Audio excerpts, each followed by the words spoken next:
Hi, today we're going to talk about classroom management. In this video, we're going to talk permissive, style, authoritarian, and authoritative. Each of these styles is very characteristic. We're going to look at each of them in turn, how to identify them, and then get your classroom activity for the day. Permissive. This is the teacher who says, it's okay, I guess. If you want to do that, that's fine.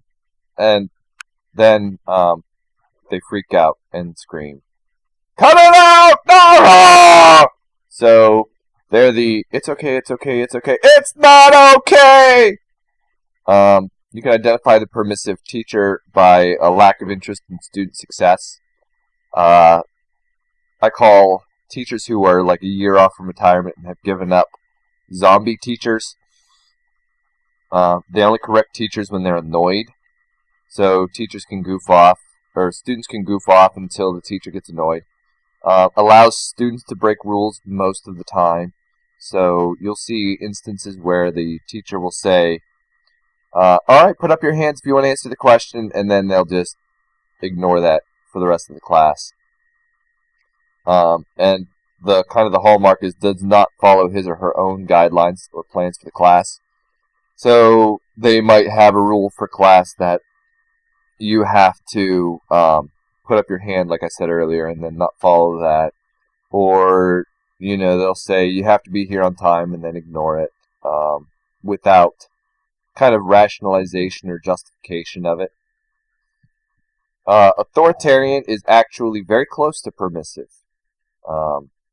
These are the people who are you're in my class, listening to my rules, doing what I tell you. You will toe the line in my class. Do not speak out of turn. These are the people who are very abrasive. You can kind of tell who they are. They have teacher-centered lessons and rules. I make the rules in here. The hallmark of this kind of classroom is quiet. You will never hear noise coming out of this classroom. You'll never hear students talking unless it's very quietly in answer to a question the teacher has asked. They have favored students who do not have to abide by their rules. Bookwork and worksheets typically abound. These are the teachers who tell you to read a chapter silently, don't make noise. Very bullying behavior. They're the teacher who will belittle students that they don't like for no apparent reason. You probably remember a couple of these teachers from your time in school. Now, finally, we have the authoritative. If you speak out of turn, you will ask to be staying during lunch. This is kind of a hallmark. Condition, response. So that's a very much you do something and something else happens. If we do not throw paper airplanes during class, we will have a paper airplane race at the end of the week. So it's not always a negative. A lot of times there's a positive involved too. And these kinds of teachers are generally viewed as good teachers because they can let things happen in their classroom without getting upset. So they post classroom expectations that are consistently enforced. So this is the teacher who has the expectation you will be on time, and if you're not on time, you go to the office. This kind of teacher can do student-centered activities much more than the other two can, because student-centered activities require clear expectations and guidelines. They also teach students how to complete activities, not just the content. So these are the teachers who say, how we complete this activity is by X, Y, and Z. Here's the rubric. Follow the rubric. We're going to do peer reviews, so on and so forth. And they use external classroom guidelines, not internal ones. Both permissive and authoritarian use internal guidelines, the guidelines inside their own minds to manipulate the classroom behavior, whereas the authoritative teacher will have external guidelines clearly posted somewhere, and they'll just point to the rule and say, okay, where are we in violation? Okay, so our classroom activity today, you're going to be assigned a category.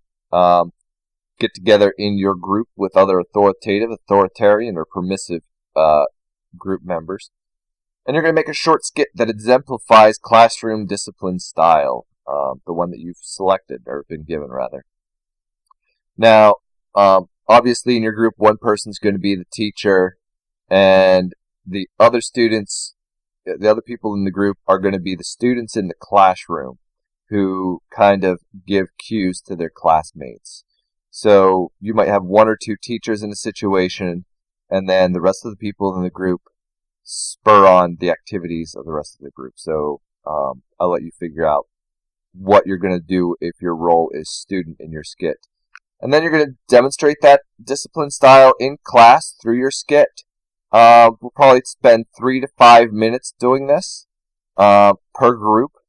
So make sure you plan accordingly. Maybe you're going to have a mini lesson.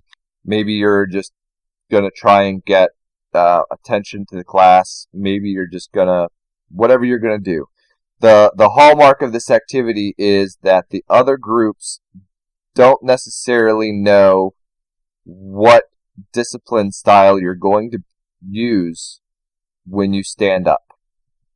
Okay, so you're going to use a discipline style, but the rest of the class isn't going to know until you start what that is. Alright? Should be a lot of fun. Should have some interesting times today. See you in class.